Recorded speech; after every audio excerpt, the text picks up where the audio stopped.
이제 좀 쉬나 싶었는데 다시 새벽에 출근하고 있어요. 누구나 한 번쯤은 꿈꿔봤을 거예요. 오랜 세월 일한 끝에 맞이하는 퇴직, 그리고 그 후의 여유로운 삶. 아침에 늦잠도 자고 평일에 산책도 하고 싶었던 취미도 실컷 하면서요. 저도 그랬고 제 주변 사람들도 다 그렇게 말했어요. 이제 좀 살겠다. 그런데 현실은 그렇게 만만하지 않더라고요.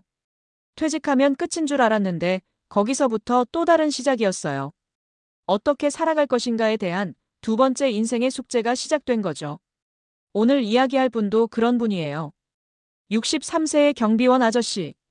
사실 이분도 한때는 퇴직 후 자유를 꿈꾸며 열심히 준비했대요. 하지만 현실은 녹록지 않았고 결국 다시 출근길에 나섰죠. 이 사례는 단순히 한 사람의 이야기로 끝나지 않아요.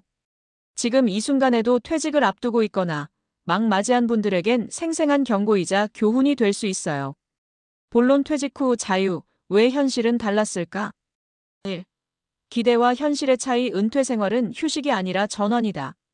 사람들은 퇴직을 끝으로 생각하지만 사실은 삶의 형태가 바뀌는 전환점이에요. 현업에서 물러났다고 해서 갑자기 모든 고민이 사라지지 않아요. 수입은 줄어드는데 지출은 계속되고 무엇보다 시간이 너무 많아요. 시간은 축복이기도 하지만 계획이 없으면 부담이 되죠. 그 시간 동안 뭘 해야 할지 모르겠고 사회와 단절됐다는 느낌이 밀려오면서 외로움과 무기력이 엄습해요. 63세 경비원 이모 씨는 원래 대기업에서 30년 넘게 근무한 분이었어요. 정년까지 다 채우고 나오면 그동안 모은 퇴직금과 국민연금으로 살 수 있겠지라고 생각했대요. 그런데 막상 퇴직해보니 예상치 못한 지출이 많았고 자녀 결혼 비용이나 부모 병간호 등으로 목돈이 빠져나갔어요. 그렇게 12년이 지나니 여유롭던 생활은 점점 팍팍해졌고 결국 다시 일을 찾게 된 거죠. 2. 사례 1. 퇴직금과 연금만으로 충분할 줄 알았어요. 전직 공무원 62세 김정환 씨. 김정환 씨는 58세에 정년퇴직을 하고 공무원 연금과 2억 원 정도의 퇴직금을 손에 쥐었어요. 처음 12년은 여행도 다니고 봉사활동도 하며 여유를 즐겼죠. 그런데 물가가 계속 오르고 자녀의 유학비용, 본인의 건강 문제로 병원비까지 겹치자 매달 빠져나가는 돈이 감당이 안 되기 시작했어요. 특히 고정 지출이 생각보다 컸대요. 월세는 아니었지만 관리비, 보험료, 가족 생활비 등을 감당하려면 매달 200만 원 이상이 필요했고 연금으로는 부족했어요. 결국 62세에 경비직에 지원했죠. 부끄럽기도 했지만 당당하게 살아야겠다 싶었어요 라고 말하더라고요. 3. 사례 2. 남편이 퇴직 후 무기력해졌어요. 60세 여성 최미영 씨의 이야기. 퇴직 후의 자유를 가장 먼저 즐기고 싶어 했던 건 남편이었다고 해요. 하지만 막상 회사를 나오고 나니 하루 종일 집에만 있는 남편의 모습에 점점 걱정이 늘었죠. 소일거리라도 하면 좋을 텐데 갑자기 멍하니 보내는 시간이 많아지고 자존감도 낮아졌어요. 그래서 둘이 상의 끝에 아파트 경비 일자리에 함께 지원했대요. 한 사람의 수입이라도 생기면 마음이 편해질 것 같았어요. 지금은 남편이 아침에 출근하는 게 생활의 중심축이 됐고 정서적으로도 훨씬 안정됐다고 해요. 일은 단순히 돈의 문제가 아니라 삶의 리듬을 만들어주는 장치였던 거죠. 4. 사례 3. 파이어족 실패자예요. 63세에 다시 일하는 이호철 씨. 10년 전 이호철 씨는 주식과 부동산으로 어느 정도 돈을 모은 후 파이어족을 선언했어요. 53세에 조기 은퇴를 선언하고 아내와 전원 생활을 시작했죠. 처음엔 꿈 같았대요. 근데 이 모든 게 주식시장 하락 한 번에 무너졌어요. 그동안 준비했던 자산이 반토막이 나고 예상보다 생활비가 더 많이 들면서 불안이 커졌죠. 결국 63세가 되어 경비직으로 다시 일하게 됐고 늦었지만 지금은 안정이 생겼다고 말하더라고요. 그는 이렇게 덧붙였어요. 자유는 돈으로만 오는 게 아니더라고요. 일하면서 얻는 마음의 여유도 있더라고요. 결론 일을 다시 한다는 게 부끄러운 일이 아니다. 퇴직 후 다시 일을 한다고 해서 실패는 아니에요. 오히려 새로운 삶의 방식을 찾는 적극적인 선택일 수 있어요. 경비원, 대리운전, 마트 알바 예전엔 은퇴자의 마지막 수단처럼 여겨졌던 일들이 지금은 제2의 커리어이자 삶의 활력소가 되고 있어요. 그리고 중요한 건 자기 기준이에요. 남이 뭐라든 내 삶의 균형을 유지하고 정서적으로 건강한 상태를 유지할 수 있다면 그게 성공이에요. 일이 꼭 생계를 위한 수단만은 아닐 수도 있고요. 마무리 조언 퇴직 전 반드시 준비해야 할 3가지. 현실적인 생활비 시뮬레이션 하기. 연금 퇴직금으로 몇 년을 버틸 수 있을지, 예상 지출은 어떻게 되는지 미리 계산해 보세요. 퇴직 후에도 할 수 있는 일 찾기. 꼭 돈 때문이 아니더라도 리듬을 유지할 수 있는 일이 하나쯤은 있어야 해요. 정서적 준비와 가족 간의 소통. 가족들과 충분히 대화하고 퇴직 후의 삶에 대해 현실적으로 조율해 두는 게 정말 중요해요. 누구나 자유로운 노후를 꿈꿔요. 하지만 자유는 노는 것이 아니라 스스로의 삶을 주도하는 능력에서 나와요. 그러기 위해서 우리는 퇴직이라는 경계선을 넘기 전에 좀 더 깊게, 구체적으로, 냉정하게 생각해 볼 필요가 있어요. 퇴직이 끝이 아니라 2번째 인생의 시작이니까요. 퇴직 후 진짜 자유를 원한다면 노는 계획보다 사는 전략이 먼저다. 안녕하세요. 저는 은퇴 설계와 중장년 생애 설계 상담을 오래 해온 한 사람으로서 오늘 이야기를 듣고 있는 여러분께 꼭 전하고 싶은 말이 있어요. 퇴직은 자유의 시작이다. 이 말 정말 멋지죠? 그런데 현실에서는요. 이 말이 희망의 시작이 되기도 하고 불안의 시작이 되기도 합니다. 문제는 많은 분들이 퇴직 후를 위한 준비를 너무 단편적으로 생각한다는 거예요. 퇴직금, 연금, 부동산 하나쯤 이 정도면 괜찮겠지 하다가 막상 현실과 마주하면 당황하게 되는 겁니다. 자, 그럼 지금부터는 이 현실을 조금 더 깊이 있게 들여다보며 우리가 무엇을 준비하고 점검해야 하는지 정리해 볼게요. 1. 퇴직 후 삶의 시나리오. 너무 낙관적으로 잡지 마세요. 퇴직 후 삶은 길고도 복잡합니다. 예전엔 60세에 퇴직하면 인생이 70가지겠거니 했지만 지금은 다릅니다. 100세 시대예요. 퇴직 후 3040년을 살아야 해요. 문제는 이 시간 동안 수입은 없거나 아주 제한적이라는 거예요.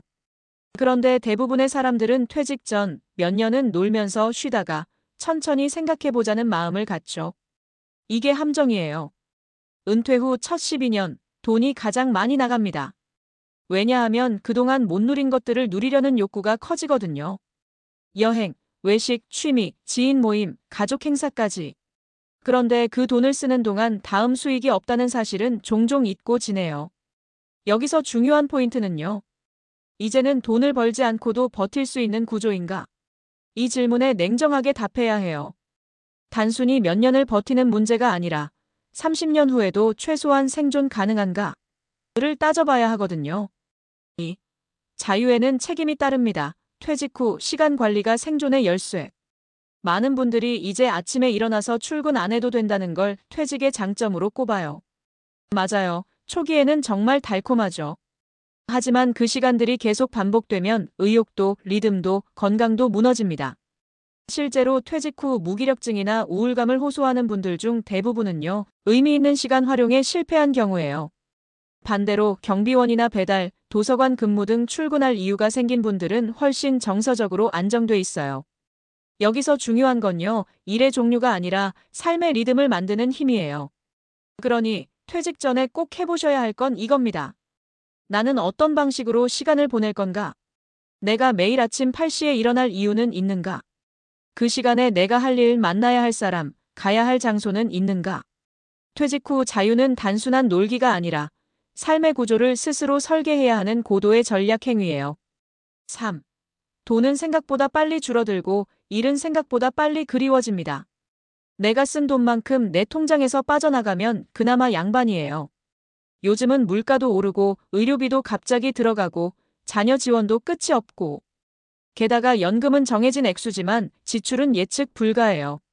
그래서 경비원, 대리운전, 마트 알바 같은 일들이 단순히 생계를 위한 대안으로만 볼 게 아니에요. 이런 일들은 은퇴 후 삶을 버티게 해주는 실질적인 자산이에요. 한 가지 더 말씀드리면 퇴직 후 사람들은 생각보다 일 자체를 그리워합니다. 사람들과 소통하고 성취감을 느끼고 누군가에게 필요한 존재로 인정받는 경험이 그립기 때문이죠. 내가 뭔가에 기여하고 있다는 느낌. 이 감정이 퇴직 후에는 삶을 지속시키는 연료예요. 그게 없으면 하루하루가 의미 없게 흘러가고 결국 건강도 무너집니다. 4. 체력, 관계, 자기일 은퇴 후 3대 생존 키워드. 은퇴 후 성공적인 삶을 살아가시는 분들의 공통점이 있어요. 바로 체력, 관계, 일거리 이 세 가지를 동시에 챙긴다는 거예요. 체력. 퇴직 전에는 업무 강도 때문에 강제로 움직였지만 이제는 스스로 관리해야 해요. 꾸준히 운동하거나 출퇴근이 포함된 일자리를 일부러 선택하는 분들도 있어요. 관계. 은퇴 후에는 인간관계가 급격히 줄어요. 특히 회사 친구는 대부분 연락이 끊깁니다. 이때 동네 주민, 취미 모임, 자원봉사 등 새로운 커뮤니티를 찾아야 해요. 그래야 외로움이 덜하고 일자리 정보도 자연스럽게 오가요. 자기 일. 자기 일이 꼭 직업이 아니어도 괜찮아요. 텃밭 가꾸기, 사진 촬영, 유튜브 운영, 글쓰기 등 나만의 루틴이 있는 활동이 필요해요. 이게 결국 사는 힘이 됩니다. 5. 퇴직 후 삶 선택이 아니라 생존 전략입니다. 많은 분들이 퇴직을 선택지라고 생각해요. 이제 내가 뭘 해볼까? 라는 식이죠. 하지만 실제로는 퇴직은 생존 전략입니다. 누가 더 오래 버틸 수 있는가? 누가 더 일관되게 삶을 운영할 수 있는가? 이 싸움이에요. 그렇기 때문에 퇴직 전부터 꾸준히 나만의 구조를 만들어야 해요. 월 30만 원씩 버는 부업이라도 만들어 놓기. 일주일에 2번 이상은 무조건 외출 루틴 만들기. 주 1회는 사람들과 소통하는 활동 넣기. 건강 체크는 필수로 하기. 이런 것들이 모이면 퇴직 후에도 무너지지 않는 삶의 틀이 생깁니다. 마무리 다시 출근하는 63세. 그는 실패한 게 아닙니다. 오늘 우리가 이야기한 63세 경비 아저씨. 그분은 실패한 은퇴자가 아니에요. 오히려 현실에 맞게 자신을 재정비한 용기 있는 사람이에요. 자신의 삶을 그대로 받아들이고 다시 출근하면서 자신만의 방식으로 제2의 인생을 살아가고 있는 거죠. 이제 곧 퇴직을 앞둔 분들, 혹은 이미 퇴직하고 새로운 삶을 고민하고 있는 분들께 이 말씀을 꼭 드리고 싶어요. 퇴직은 끝이 아닙니다. 다만 준비 없는 자유는 위기일 수 있습니다. 퇴직 후 진짜 자유를 원한다면 오늘부터라도 사는 전략을 세워보세요. 쉬는 계획이 아니라 사는 전략을요. 그게 바로 은퇴 후 삶을 진짜 자유롭게 만들어주는 길입니다.